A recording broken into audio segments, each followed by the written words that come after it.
When Pastor Bo stands before God, if he hears those words, and he won't, I don't believe he will, but if he hears those words, I never knew you, depart from me, that'll be the second death. Yeah. The first death is the body and soul separates. But God says there's going to be a second death. That's the curse, folks. Amen. Let me just give you this. Won't charge you down. Let me give it to you. God blessed me, and we think about cars and money and houses and clothes. And if that's your idea of a blessing, you are done as dirt. It is.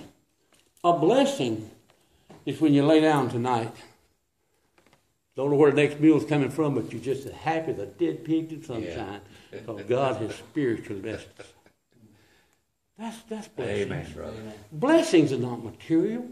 Sure, we can call them that. My wife and I say all the time that God has blessed us. And He has. We got a little money, ain't got much. We got a little bit in the bank. We got a vehicle. We got some decent clothes. We eat regularly. You can look at it and tell that. But the greatest blessing we have is that when we lay down at night, this may sound like a cliche, but it's not. We don't care if the sun don't rise. Why? Because I have that blessing assured. I have the greatest blessing I can have. Amen. I'm saved. What's man's curse? It's being separated from God for eternity. I can't imagine that. I just can't imagine not being able to bow my head and talk to my Heavenly Father. I can't imagine to be in straits and to be burdened down and lift my eyes toward heaven and say, Father, I don't know where to turn. I don't know what to do. I don't know how to do. Father, please give me strength. And have that blessed, sweet assurance that runs over me. That curse, man's curse, is the second death. My third point, quickly. Heaven. Can you describe heaven? Well, I read some verses while ago, told about it. Talked about a crystal river, talked about all that. I mean, you read the Bible, it tells you about the tree of life that casts its fruit every month. You read all those things. But what is heaven? In all my research, in the last 40-some-odd years, all my reading through the years, I've read dozens and dozens of explanations for the word heaven. The only thing I can tell you about heaven is it's up yonder. It ain't down yonder. It's up yonder. That's the only thing you know about heaven. I know that Paul went there. 2 Corinthians 12:2, he said, I knew a man in Christ about 14 years ago, whether in the body or not, I cannot tell. Or whether out of the body, I cannot tell. God knoweth. Such a one was caught up to the third heaven. John went there, Revelation 4, our text, and I looked. After this I looked, and behold, the door was open in heaven. And the first voice which I heard was as it were a trumpet talking to me. We know that in the Old Testament, Elijah went. He went up the whirlwind, had a fiery chariot of discord. Yeah. We know that Enoch went. How'd he go? I don't know. The Bible says he walked with God. There was no more before God took him. By the way, let me give you a little bit of prophecy. In the end days, there's going to be two faithful witnesses that are going to preach the gospel. This is in Revelation. And they're going to be killed in the street. And their body's going to lay in the street. And then they're going to get back up. After they lay there for a certain period of time, they'll get back up. This is James Lavery. It's not some theologian. This is me. Hebrews chapter 9, verse 27 says, as it is appointed unto men wants to die. The only two men in the history of all of creation that's never died is Elijah and Enoch. Who do you think is going to be the two faithful witnesses? I believe it's going to be. Someone said, well, Moses and Elijah are the only ones that call down fire. They didn't have to do with that. God did.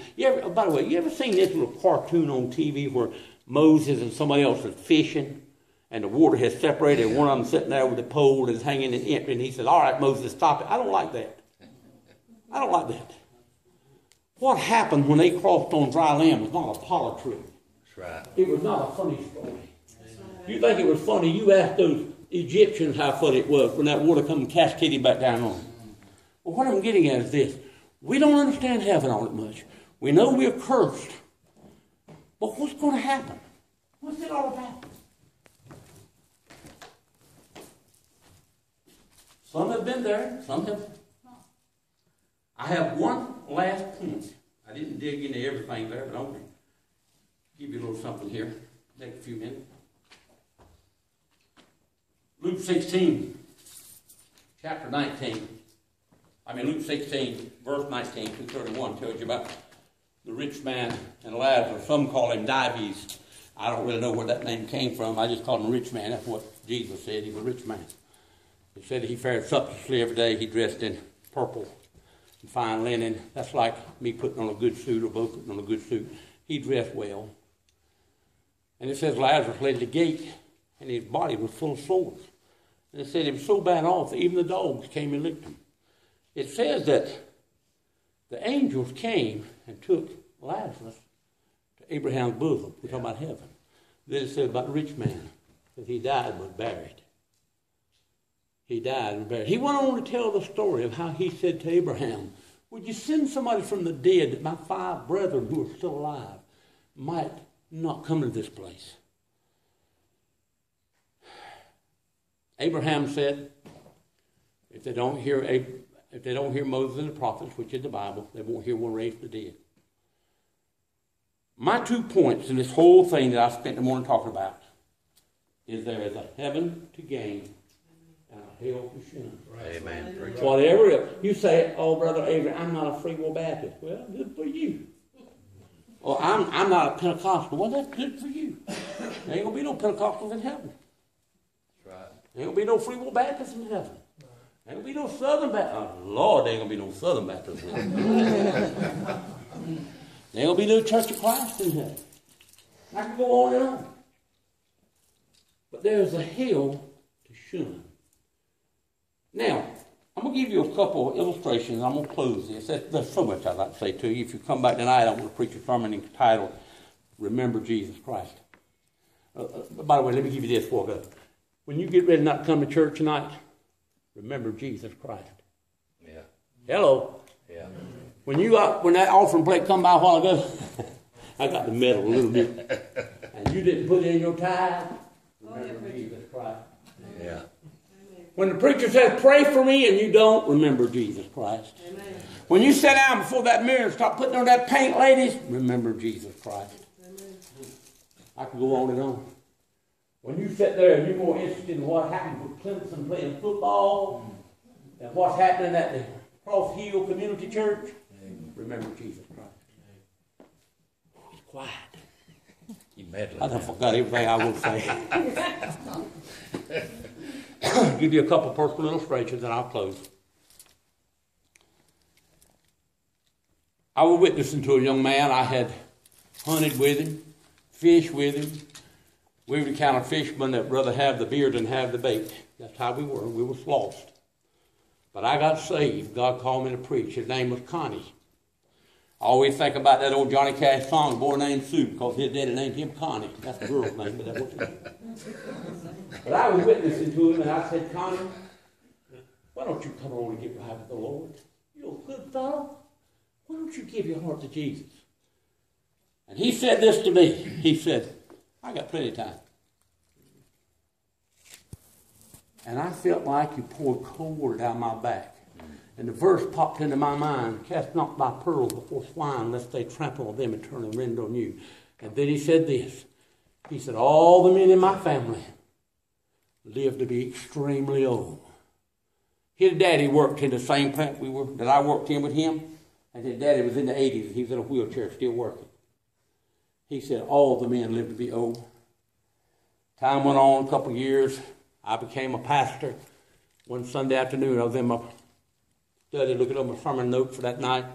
Phone rung, and I picked it up right where you used to be, Faithful. I said, Faithful Baptist Church, Brother Avery speaking. It was my mother.